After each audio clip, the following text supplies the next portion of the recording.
On July 20th, 1969, two human beings climbed out of a spacecraft the size of a small car, stepped onto the surface of another world, and looked back at Earth hanging in absolute blackness. The entire mission ran on computers less powerful than the phone in your pocket. The astronauts had 11 days of food, no rescue plan if anything went wrong, and a 1 in 3 chance, by some internal NASA estimates, of not coming home. And yet they went anyway. This is not just the story of a moon landing. This is the story of what human beings are capable of when they decide something is worth doing at any cost. To understand Apollo 11, you have to start not with NASA, not with rockets, but with fear. On October 4, 1957, the Soviet Union launched Sputnik, the world's first artificial satellite, into orbit. It was a metal sphere the size of a beach ball, doing nothing more than transmitting a radio beep. But that beep was heard around the world, and in Washington it landed like a thunderclap. If the Soviets could put a satellite in orbit, they could put a nuclear warhead over an American city. The space race wasn't born from wonder, it was born from terror. America responded with urgency that bordered on panic. NASA was created in 1958. The Mercury program put the first Americans in space, but the Soviets kept winning. First satellite, first animal in space, first human in orbit when Yuri Gagarin circled the Earth in April 1961.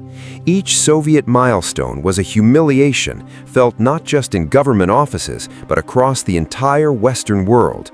The Cold War was being fought on a new frontier, and America was losing. Then John F. Kennedy stood before Congress on May 25, 1961, less than 6 weeks after Gagarin's flight, and made one of the most audacious public commitments in political history. He didn't suggest exploring the possibility of a moon mission. He didn't commission a study. He declared flatly that the United States would land a man on the moon and return him safely to Earth before the end of the decade. Astronauts watching the speech reportedly went pale. They had not yet successfully put a man in orbit. The decade Kennedy was promising had 9.5 years left, and nobody on Earth had any real idea how to get to the moon. What followed was the most concentrated burst of technological achievement in human history. At its peak, the Apollo program employed 400,000 people, engineers, mathematicians, scientists, welders, seamstresses sewing the intricate layers of the spacesuits by hand. It consumed roughly 4% of the entire United States federal budget. Problems that had never existed before had to be solved, often in weeks, sometimes in days. How do you navigate to a moving target 238,000 miles away? How do you build an engine that can fire reliably in the vacuum of space? How do you keep 3 human beings alive in a vessel smaller than a family car for 8 days? The program nearly ended before it reached the moon. On January 27, 1967, Apollo 1 caught fire on the launch pad during a routine test. Astronauts Gus Grissom, Ed White, and Roger Chaffee were killed in seconds, trapped inside a capsule filled with pure oxygen that turned the smallest spark into an inferno. The program stopped. Investigations were brutal. Redesigns were extensive. 18 months passed before another American flew in space. The grief was real, and so was the question, was this worth dying for? NASA answered by flying again. Apollo 7 tested the redesigned capsule in orbit.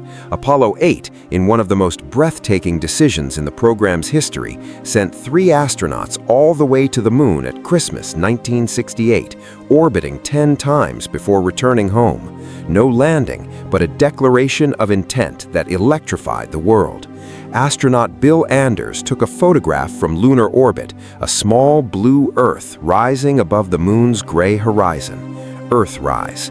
It became one of the most reproduced photographs in history, a quiet revolution in how humanity saw itself. Then came July 1969, Apollo 11. Commander Neil Armstrong, Command Module pilot Michael Collins, and Lunar Module pilot Buzz Aldrin. The Saturn V rocket that launched them, still the most powerful machine ever successfully flown, generated 7.6 million pounds of thrust at liftoff, burning through 15 tons of fuel per second. It was controlled chaos, built on mathematics so precise it could thread a needle across 250,000 miles of empty space. 4 days after launch, Armstrong and Aldrin climbed into the lunar module, named Eagle, and began their descent to the surface, while Collins orbited alone above them in the command module, further from any other human being than anyone in history. The descent nearly ended in disaster. 60 seconds from landing, the onboard computer began throwing error alarms. It was overloaded with data.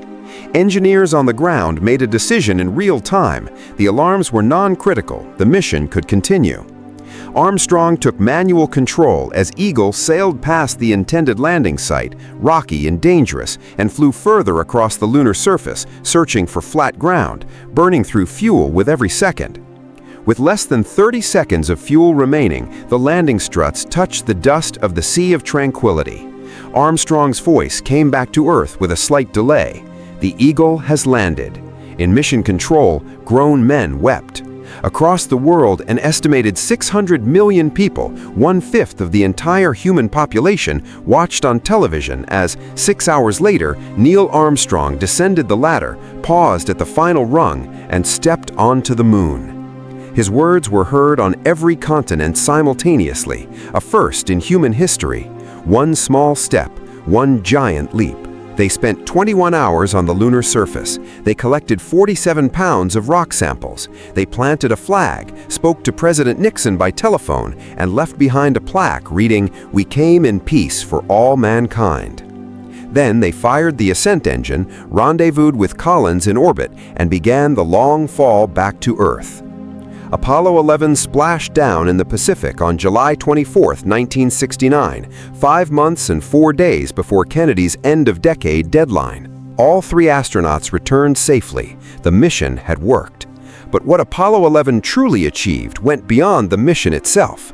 It proved that human beings could set an objective so enormous it seemed impossible, refuse to accept impossibility, and build the reality they imagined from scratch. It proved that problems without existing solutions could be solved if enough intelligence, will, and resources were focused on them without flinching. Every great human achievement since, in medicine, technology, climate science, space exploration, has drawn, consciously or not, from the lesson Apollo demonstrated over those 8 extraordinary days in July 1969. We decided to go, and we went.